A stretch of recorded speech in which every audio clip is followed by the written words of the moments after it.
Hey guys, it's Tiffany here. So this is going to be my very first pregnancy update. This is going to be my 5-week pregnancy update. So this pregnancy is probably going to seem like it's going to take forever because I'm starting so early.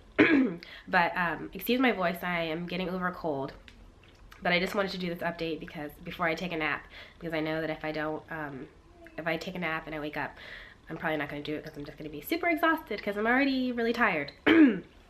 But I've got a lot of stuff to cover, and yeah, I've got my list of stuff that I need to cover right here. So I'm gonna go ahead and go over these things with you guys because I know a lot of you guys have a bunch of questions. And by the way, I'm filming with my vlog camera. I've never actually filmed like a sit down video with this vlog camera. So let me know if you guys like this or if you want me to use my, you know, the camera that I use for my beauty channel for these types of videos. You can look at my old pregnancy vlogs and see if you like that one better or this one better, and let me know. Anyway, so the first thing that I am going to cover is why am I telling people so early? I had like maybe like 2 or 3 comments, people asking me, you know, is she in her 2nd trimester? You know, is she early? You know, you had a chemical pregnancy. Are you sure you want to tell people this early? And I have a different view on when to announce your pregnancy. With Jaden and Chance, with Jaden, I think I started filming vlogs around maybe 7 or 8 weeks, but I didn't post them until I think I was 10 weeks. And with Chance, I started filming them around 6 weeks, but I didn't post them until I was 12 weeks. But now, obviously, I'm 5 weeks and I'm posting this one in 5 weeks. So, yeah, my view on when to announce your pregnancy. Society says that you shouldn't announce your pregnancy until you are in your 2nd trimester because of the fact that the risk of having a miscarriage is so high. And I understand that. But to me, I think of why is it so bad that what is so wrong with having a miscarriage? I mean, obviously it's, you know, makes you sad and everything, but why should I hide that? You know what I mean? Like, well, I do YouTube, I share a lot of my life and stuff on YouTube. You know, I shared my chemical pregnancy with you all, and I feel like, God forbid, if that were to happen, I would want to let you guys know. You know, I would rather have the support of my family and, you know, you guys supporting me so much when I had the chemical pregnancy, you know, telling me that it's gonna, you know, you're gonna get pregnant when God wants you wants it to happen and everything. And you guys, you know, were saying prayers for me and stuff like that. So I personally would want to have the support of you guys and my family if that were to happen. And I feel like every baby should be celebrated regardless of how, you know, how long that they're in you. You know what I mean? I'm 5 weeks pregnant, and I want you guys to know the love that I have for this baby already. You know, I don't feel like I should have to hide it until 12 weeks. You know what I mean? So with that said, I just feel like I prayed about it and I'm very optimistic. You know, my family has prayed for me, and I ask that you guys pray for me too, that I have a healthy pregnancy and a healthy bundle of joy growing inside of me. So that is my take on why I am announcing with you guys early. So yeah, yeah, that's how I feel. I feel like I just don't want to hide it, and yeah, I hope you guys get it. But anyways, I completely understand if women do want to wait till, you know, they're out of their 2nd trimester, I mean out of their 1st trimester and into their 2nd, you know, because I'm sure some women would prefer to grieve alone than, you know, sharing it with the world or whatever. So that is my take on why I'm announcing it so early. So how I found out. So I have all these like little notes, and then I'm gonna go over my symptoms and show you guys my belly and all that stuff. How I found out. Well, we were trying for this baby, so, you know, I knew about when I ovulated, and yeah, so I started testing around 7 DPO. DPO means days past ovulation. So I started testing, for my first test was on 7 days past ovulation, and it was negative. It was a dollar short test. I took another one at 8 days past ovulation, and it was negative. And then I was like, I don't know why I keep doing this because I know it's too early to test anyways, but I just like, let me just try to see. So then I think I skipped 9 DPO, and I took another test on 10 DPO, which was a Friday. And it was like a fate positive, but it came up like right away. And I'm just like, okay. I don't want to get too excited because of course I had the chemical pregnancy last month, and I also had taken a digital test too, because I took a blue dye test, and I heard that blue dye tests are known for false positives, so I didn't get too excited. And then I took a dollar store test, and that was also faked, but it was positive. I also took a digital test and a first response, and that is supposed to tell you 6 days before your missed period, and I was I think like 4 or 5 days before my expected period. So I'm like, oh, I don't know. So, you know, I was like, okay, well, I'll test again just to see. So I tested the next day, 11 DPO, and the line came up right away, and it was darker. These were dollar store tests that I was taking. The next day, 13 DPO. I kept testing because when you have a chemical pregnancy, and I feel like people who've had miscarriages, you know, you just keep testing because you just get addicted to like making sure that the line gets darker or whatever.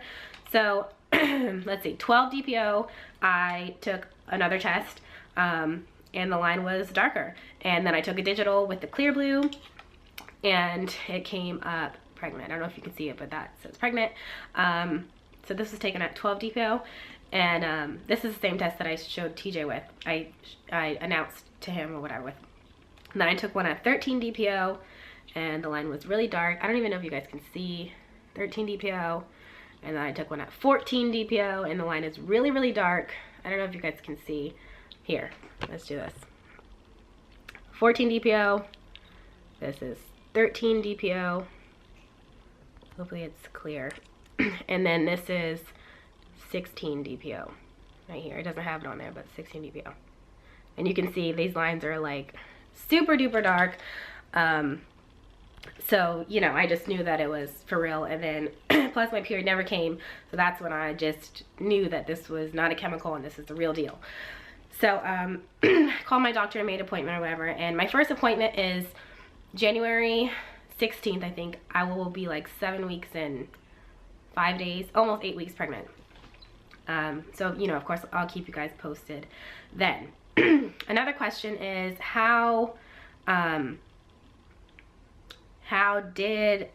what I did to conceive, basically. And let's see, when the first 2 months, the first month I think I was temping. I was taking my temperature and everything, just to see when I actually ovulate. And I was also doing the ovulation test, the OPKs, but I stopped taking my temperature because I didn't want to keep stressing over that. I just wanted to, you know, if it's gonna happen, it's gonna happen. So I did, however, use the OPKs this cycle, the ovulation test. I used the clear blue ovulation kit, and that is my favorite one.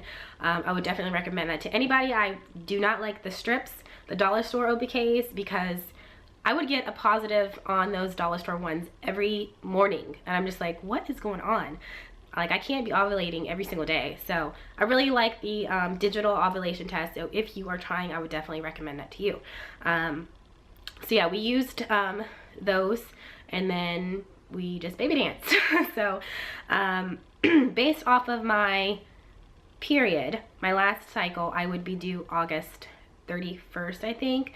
But based on what I know and possible conception dates, I'm due between August 30th and September 1st. So I know for sure I either conceived on December 7th, 8th, or 9th. Yeah, so I will know for sure which day it was when I have my first ultrasound, and I will let you guys know my actual due date when I get the first ultrasound. Signs and symptoms that I've had this week, or I guess leading up to me finding out, or leading up to me finding out. At around 5 DPO, I had weird cramping. It was kind of like period cramping, but it just, I don't know, it just was weird cramping at 5 DPO. And after that, I didn't have any other kind of cramping or anything. And with the chemical, I had like lots of cramping. Like my period was coming and then it actually came. But then also, I think around 7 or 8 DPO, I felt like my boobs were filling up with milk. And I remember this feeling because when I nursed Chance, I just knew when you could tell when your boobs are filling, like refilling, I guess. I guess only nursing moms would know what I'm talking about, but that happened. That day that me and TJ went to to get Thai food was that day. If you watch that vlog, when we left the restaurant, I didn't say it in the vlog, but I told TJ, I'm like, my boobs feel like they're filling up with milk, and it's like really weird. They're like tingling, but I didn't want to, you know, I didn't want to think too much into it. So that's when those are the only symptoms that I had. So when I took the pregnancy test, I didn't have any other symptoms really. But yesterday and the day before that, I had like a little bit of cramping, not like period cramps though. It just kind of felt like maybe like kind of a little bit near my groin, I guess, like in the uterus area, and it scares me. I'm like, oh my gosh, I'm cramping. But then I think I'm like, oh, cramping is a normal sign of pregnancy. You know, there's something implanting down there and growing, so you know it's normal. So I just had to remind myself that, you know, as long as there's no blood or anything like that, then you know you're good. Prenatal vitamins. I wanted to show you guys what I'm taking. I never even heard of this brand, but I picked up these prenatal vitamins. It's called Spring Valley Prenatal Multivitamins with Folic Acid, and it looks like that. And these are from Walmart. If you've had these, let me know. They've been pretty good for me so far. I know I had one before that would make me like really sick, but I haven't had any issues with those. All I have to tell you guys right now, if you guys have any questions, let me know in the comments. Oh, another symptom, I think I already told you guys that, I don't know. I've just been really tired. Like, it's about to be nap time for me. I could take a nap and wake up and still be like wanting to go to bed. I just have been super drained. So yeah, I'm gonna show you guys my belly, and then that's gonna be it. Once again, I asked for you guys to all seriously pray for me, say a prayer that I have a healthy pregnancy and a healthy baby. So yeah, I'm gonna show you guys my belly, and that'll be it until my 6-week update. All right, y'all, this is my belly with the shirt on from the front and from the side, and this is my belly up with my shirt up. And from the side, I haven't worked out since my last show, so yeah, my abs are like completely gone. Sometimes when I squeeze you can see them, but yeah, this is my stomach now. And I'm 119 pounds this morning. I don't know how that's possible because I ate a bunch on Christmas, but yeah, so that's it. If you have any questions, leave them in the comments, and I'll see you guys in my next update. Love you guys. Bye.